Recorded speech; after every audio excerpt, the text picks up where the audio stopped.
नमस्कार दोस्तों, एक बार फिर से स्वागत है आप सभी का आपके अपने चैनल भारत दस्तक के ऊपर। बहुत बड़ी खबरें निकल कर आ रही है, तो पूरा वीडियो आखिर तक जरूर देखिएगा। जैसा कि आप लोग जानते होंगे, देश के वर्तमान प्रधानमंत्री नरेंद्र मोदी जी ने अभी देश के पूर्व उप प्रधानमंत्री लाल कृष्ण आडवाणी को भारत रत्न देने का ऐलान किया है। इस ऐलान के बाद बहुजन समाज के लोगों का क्या रिएक्शन आया है, एक दो ट्वीट में आपको बताने वाला हूं, जो कि बहुत महत्वपूर्ण है। बिल्कुल भी वीडियो बीच में मत छोड़ के जाइएगा। दोस्तों, लाल कृष्ण आडवाणी जी को भारत रत्न देने के ऐलान के बाद नितिन मेश्राम, जो कि सुप्रीम कोर्ट के वकील है, वो लिखते हैं कि यदि एससी एसटी ओबीसी समुदाय से नहीं है तो वो हो सकता है जीते जी आपको भारत रत्न मिल जाए, लेकिन अगर आप एससी एसटी और ओबीसी समुदाय से है तो आपके मरने के कई साल बाद आपको भारत रत्न दिया जाएगा। यदि दिल्ली यूनिवर्सिटी के प्रोफेसर डॉक्टर रतन लाल के हिसाब से जेएनयू लीला है, चाहे कांग्रेस की सरकार हो चाहे बीजेपी की सरकार हो, जेएनयू लीला में कोई फर्क नहीं है। इनका साफ साफ कहना है, अगर कोई महापुरुष होता है एससी एसटी ओबीसी का, तो उसके मरने के कई सालों बाद उसे भारत रत्न दिया जाता है, जैसे कि बाबा साहब आम्बेडकर को दिया गया और भी कई लोगों को दिया गया। लेकिन कोई सवर्ण समाज का होता है तो उसको उसके जीते जी भारत रत्न दे दिया जाता है, क्योंकि इसे कहते हैं जेएनयू लीला। तो जेएनयू लीला के बारे में आप क्या कहना चाहते हो, नीचे कमेंट करें। बाकी आकाश आनंद जी का भी एक ट्वीट आया है इस ऐलान के बाद प्रधानमंत्री जी के।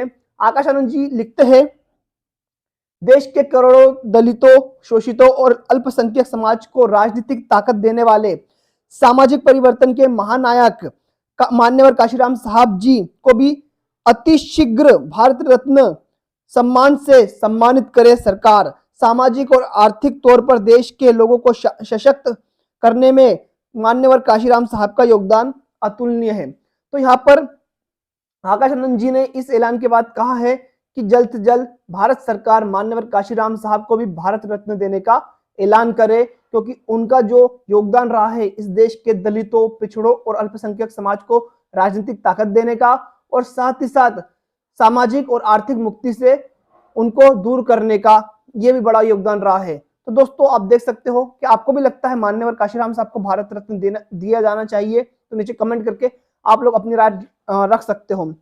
दोस्तों, जैसा कि आपको मैंने कल की एक वीडियो में बताया था कि तिहाड़ चौधरी सुधीर चौधरी ने आदिवासी समाज को लेकर एक आपत्तिजनक टिप्पणी करी थी, और साथ ही जो देश के एक बड़े राज्य झारखंड के मुख्यमंत्री रहे, अभी उन्होंने इस्तीफा दे दिया, इसलिए पूर्व मुख्यमंत्री कह रहा हूं, हेमंत सोरेन जी को भी लेकर एक आपत्तिजनक टिप्पणी करी थी। उनका कहना था कि अब हेमंत सोरेन को वैसी जिंदगी जीनी पड़ेगी जैसा वो 20, 30, 40 साल पहले आदिवासियों की तरह जंगल में जीते थे। अब वो लग्जरियस लाइफ नहीं जी पाएंगे। लग्जरियस लाइफ का मतलब अब वो रईसों की तरह नहीं जी पाएंगे, अब आदिवासियों की तरह उनको जंगल में रहना पड़ेगा। तो इस टिप्पणी के बाद एक बाढ़ सी आ गई थी सोशल मीडिया के ऊपर।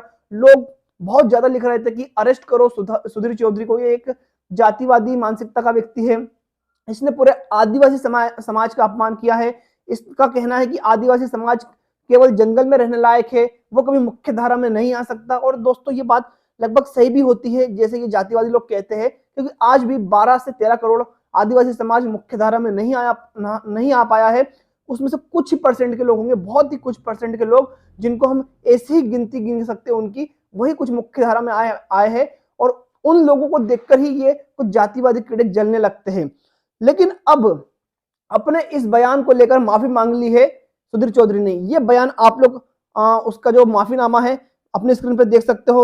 आप देख सकते हो, उसने एक पूरा लेटर लिखकर कहा है कि अगर मेरी वजह से किसी आदिवासी समाज की भावनाओं को ठेस पहुंची है तो मैं माफी मांगता हूं। रेड कलर से मैंने उसको कर दिया है पेंट, आप देख सकते हो, हाईलाइट कर दिया है रेड कलर से। सुधीर चौधरी ने कहा है कि मेरी वजह से अगर किसी की भावनाओं को आहत हुआ है या फिर आदिवासी समाज की भावनाओं को आहत हुआ है तो मैं उसके लिए माफी मांगता हूं।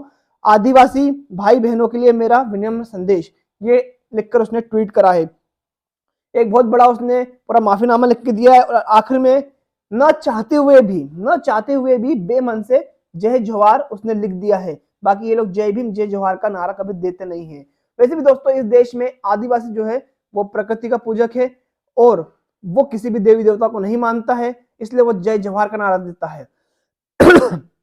आप भी जय जवाहर बोलना चाहते हो तो नीचे कमेंट करके जय जवाहर बोल सकते हो। दोस्तों, अभी तक की वीडियो में बस इतना ही। वीडियो कैसे लगा नीचे कमेंट करके अपनी राय जरूर दीजिएगा।